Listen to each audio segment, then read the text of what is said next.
balik ketaatan kepada Tuhan. Berkat di balik ketaatan kepada Tuhan. Salam PKB. Shalom. Baik Bapak-bapak yang terkasih, ya bukanlah secara kebetulan kita berjumpa sore hari ini, tapi mungkin begitulah firman Tuhan mengatakan, siap sedialah baik atau tidak baik waktunya. Jadi kapan berdiri telepon sekretaris ini klasis, kalau masih bisa diubah haluan ya diubah haluan itu. Dan inilah yang terjadi sore hari ini kita berjumpa pada saat ini. Yang harusnya sudah di rumah sakit dan di semua pelayanan. Jadi bapak-bapak ketika kemudian terjadi dalam pelayanan-pelayanan kita di jemaat-jemaat masing-masing ataupun juga di dalam kalangan klasis, kalau masih bisa mengangkat pelayanan, angkatlah. Amin. Salam PKB. Sehingga dengan demikian saya percaya bahwa hikmat di balik ketaatan kepada Tuhan itu ada berkat ketika kemudian kita benar-benar tulus dan sungguh-sungguh siap sedia di dalam memberi diri melayani kepada Tuhan, percaya bahwa jadilah kita tidak akan sia-sia. Pengharapan itulah yang akan terus memotivasi kita, mendorong kita untuk belajar bersama dari dalam teks bacaan pada sore hari ini. Yang mana Bapak-bapak yang kekasih dan juga Ibu-ibu sidang jemaat kekasih Tuhan, dari dalam teks bacaan sore hari ini kemudian ada beberapa tokoh yang kemudian bisa kita mana yang bisa kita jadikan teladan dan mana yang bisa kita jadikan sebagai pembelajaran.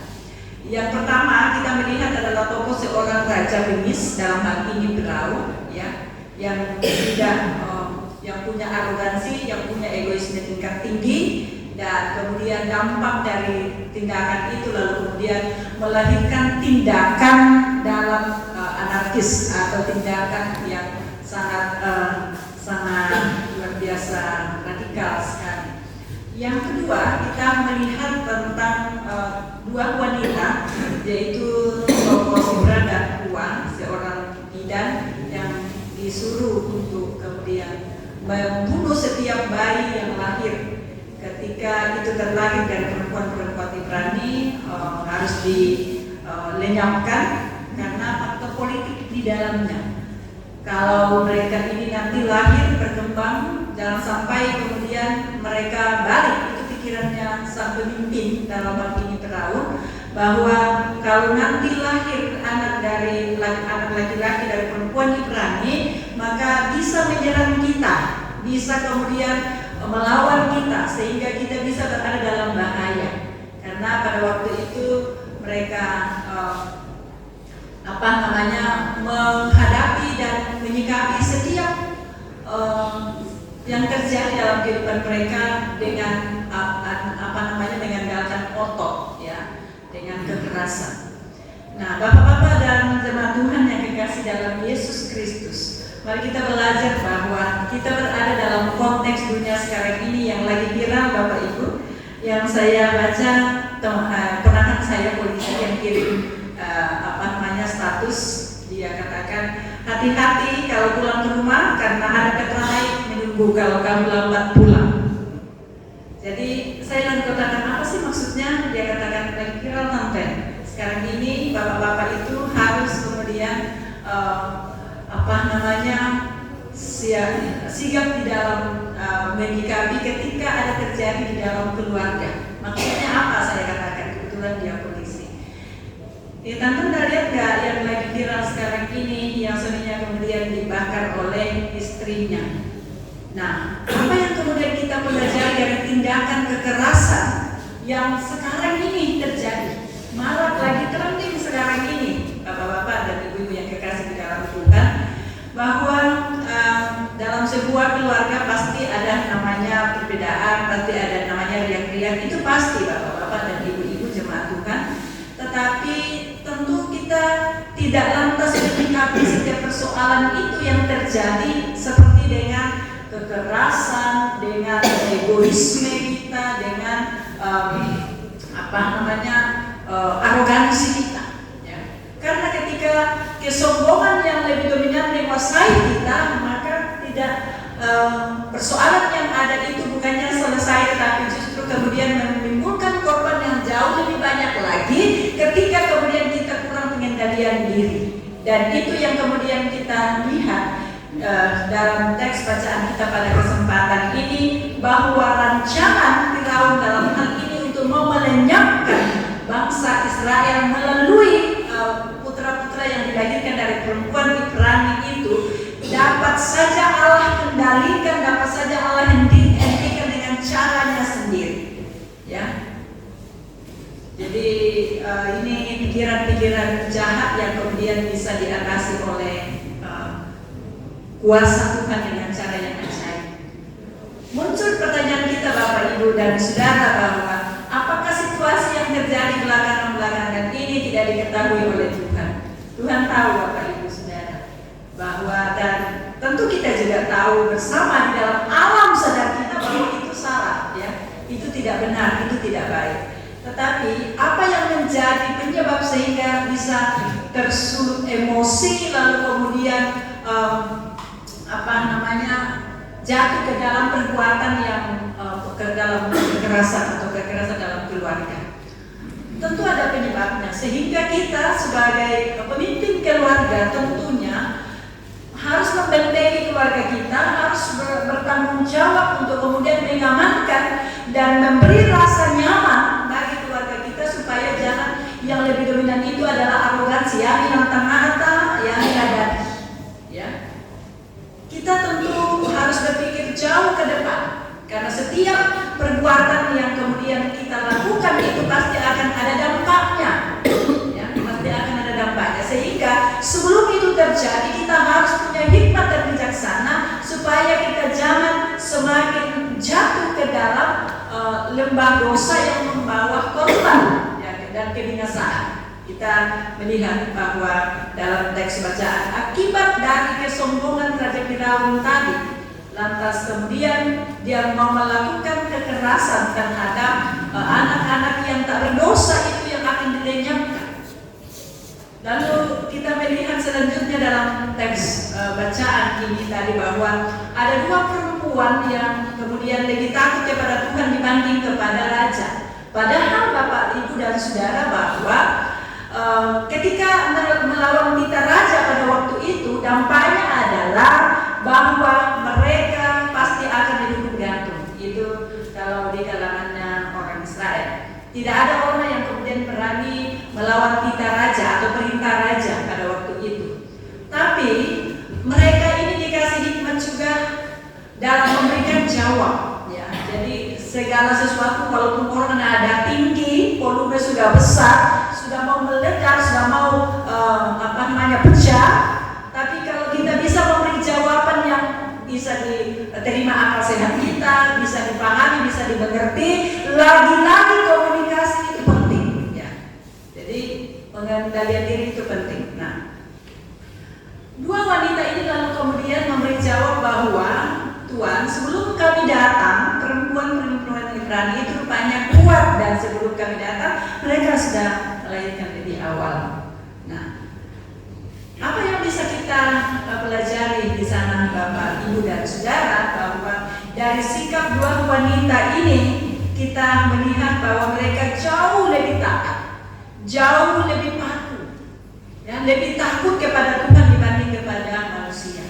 Dan dampak dari ketaatan kepada Tuhan itu lalu kemudian membawa berkat sangat luar biasa, bukan hanya pada dirinya tetapi juga bagi orang-orang sekitarnya, termasuk kepada bangsa Israel, yang kemudian melalui tindakan mereka itu bisa membawa perkembangan bagi pertambahan anggota atau keluarga dari bangsa Israel itu.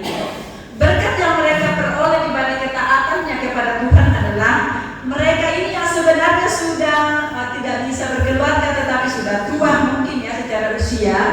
Ya, walaupun sekarang banyak juga orang sudah berumur, tapi kalau Tuhan mau kasih jodoh ada juga lah, ya. Jadi orang yang kalau sudah berusia jangan juga terlalu khawatir, terlalu besar, baik tak ya, dan bangsa itu ya. Segala sesuatu segala sesuatu ada masanya, ya. Jadi indah pada waktunya, ya. Jadi ini lalu kemudian memberikan sebuah inspirasi, ketaatan kepada Tuhan itu lalu kemudian memberikan berkat kepada dua wanita tadi itu, yakni dibuat mereka berkeluarga. Jadi mau dikatakan secara ukuran, karena ini kalau ditelaah dari dalam firman Tuhan ini secara ukuran manusia sudah sulit mereka ya untuk mendapat jodoh gitu ya. Tapi karena kehendak Tuhan ya, semua indah pada waktunya ya. Jadi selalu ada semangat, selalu ada harapan. Amin. Ya. Jadi itu ya bagi bapak-bapak yang sudah berumur atau ibu-ibu kalau yang misalnya sudah berumur, jangan bersadar khawatir soal itu. Semua itu berkat Tuhan sudah atur bagi kita semuanya, dan semuanya akan diberikan tepat pada waktu menurut Tuhan, bukan waktunya kita. Ya, sekarang ini kan bapak-bapak dan ibu-ibu kita lihat juga di TikTok kan ya, orang bapak-bapak ganteng-ganteng kayak gitu. Saya sudah umur sekian, nah itu. Ada apa? Siapa tahu ada yang ini salam kenal dari Palembang, dari mana gitu banyakannya sekarang ini. Nah, jadi tapi ya itu juga salah satu usaha kan ya. Tuhan kasih kita hikmat, jadi tak ada yang terlalu menutup diri ya, dalam hal itu. Tetapi dalam segala upaya yang dilakukan itu, yang kita dapat petik dari atau ambil hikmah dari kedua wanita tadi itu adalah mereka tidak melihat apa yang menjadi kepentingan mereka itu jauh, itu mereka nomor sekian, bahkan mungkin tidak ada dalam pikiran mereka, tetapi ketulusannya, ya, ketulusannya di dalam melakukan tugas dan tanggung jawab untuk kemudian memberikan pertolongan kepada ibu-ibu yang hamil, lalu kemudian mereka lebih patuh, lebih taat kepada Tuhan, sehingga menjaga dirinya dari perbuatan dosa dan tidak mau mengotori tangannya dari perbuatan-perbuatan yang melanggar aturan Tuhan, sehingga dampak dari ketaatan itulah kepada Tuhan yang memberi berkat kepadanya. Jadi apa pesannya kepada kita bapak-bapak dan ibu-ibu sekalian, bahwa kalau kita selalu mampu untuk kemudian menjaga diri kita, menjaga hati kita, menjaga pikiran kita dalam ketaatan kepada Tuhan, maka berkat yang tak terduga pun yang tidak pernah kita pikirkan pun Tuhan sediakan bagi kita. Yang penting dalam melaksanakan tugas itu, kita kerjakan berdasarkan ketaatan kita kepada Tuhan sebagai sumber berkat, sumber pemberi kehidupan. Jadi itu yang paling utama.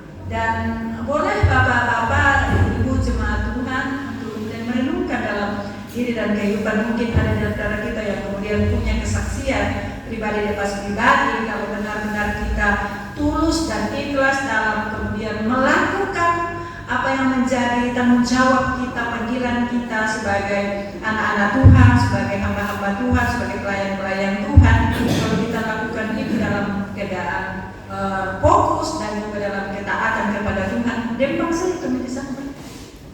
Sehingga saya mengimani itu bahwa kita tidak bisa mengukur seorang demi seorang, karena berkat yang Tuhan berikan itu kepada kita itu datang kadang-kadang di luar dugaan kita. Kui lambang saya ke kamera, ya, ke lanabe pifong, semang duga masih, tapi bukan berarti lambang di kamera.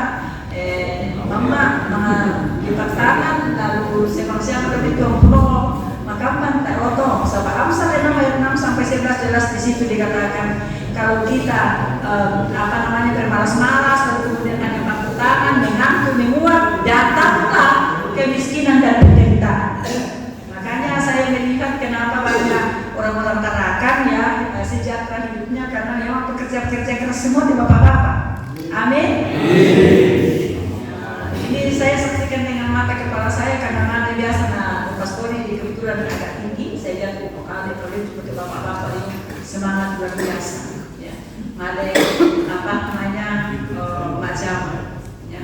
Tapi ini juga diingatkan kepada kita semuanya, dan duka ya untuk kita, karena ada orang memang gila kerja ya, sehingga kemudian dia abaikan apa yang menjadi pesan Tuhan pertama, mau diberkati, tapi kalau tidak cari Tuhan dulu, maka yang ada pada diri kita bisa kemudian diambil ya.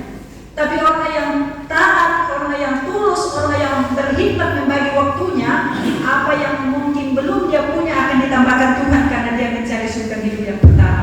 Ingatkan Matius 6 ayat 33, carilah dahulu kerajaan Allah dan kebenarannya, maka semua ditambahkan kepadamu. Ya.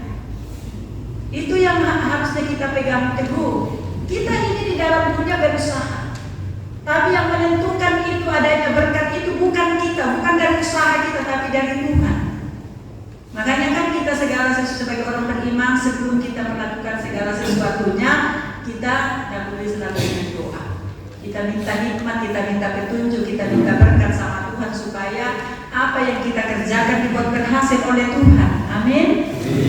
Inilah yang kita kemudian persembahkan, Bapak-bapak kekasih Tuhan, ya waktu kita, ya pikiran kita, ya tenaga kita, percaya jadilah kita tidak akan ada yang sia-sia kalau kita hidup taat kepada Tuhan. Kan di dalam teks bacaan tadi kita sudah melihat bagaimana yang tidak mungkin menjadi mungkin kalau kita benar-benar mengedepankan Tuhan dalam seluruh kehidupan kita. Itu pesan yang pertama dan yang kedua. Bapak-bapak itu adalah seorang pemimpin, bapak-bapak itu adalah seorang imam, bapak-bapak itu adalah tempat. Saya selalu bilang kalau konsultasi perkawinan, bapak-bapak itu adalah konsultan. Tempatnya kita bertanya, tempatnya kita untuk kemudian datang sebagai dalam keluarga. Nah, yang saya tahu kebesaran orang raja itu ada 3 hal, yaitu kina, manarang, dan berani. Ya. Kina, manarang, dan berani. Jadi, yang nades sampai kalita muato manarang, tunjukkan itu dalam sikap kita, dalam hikmat dan bijaksana kita. Tidak lantas kemudian suka arogan. Ya ini kita tahu Raja Firaun itu adalah seorang raja. Seorang raja itu tentu adalah orang yang pintar, ya. Dan seorang raja itu tentu punya segalanya. Tapi satu kelemahannya adalah karena kesombongannya. Kesombongannya inilah yang kemudian dia membuat dia jatuh. Dan banyak orang kemudian jatuh oleh karena kesombongannya, oleh karena arogansinya. Dan yang sekarang ini bapak-bapak yang kekasih, yang membuat bapak-bapak katanya, ya ini saya hanya membaca beberapa cuplikan-cuplikan ya, jadi melalui media sosial. Salah satunya itu kejatuhannya bapak-bapak itu adalah judi. Sampai yang teman kemudian juga judi online yang motor masuk ke sana atau akhirnya kasihan ya, jadi terpanggang karena korban dari itu. Itu kan merusak ya, karena arogansi, karena ya. Karena aku mendadak sih. Tatung bayar, tatung tegak, betul. Nah, itu kan sikap arogansi. Kita mau kehidupan kita, keluarga kita menjadi hidup. Nah, itu kehancuran. Lalu kemudian di dalamnya ketika tidak ada sikap saling terbuka jujur seorang dengan yang lain. Ya. Ketika itu tidak dibangun dalam kehidupan keluarga, sebenarnya di sana yang ada adalah egoisme. Egoisme kumua ada jangan tirunai.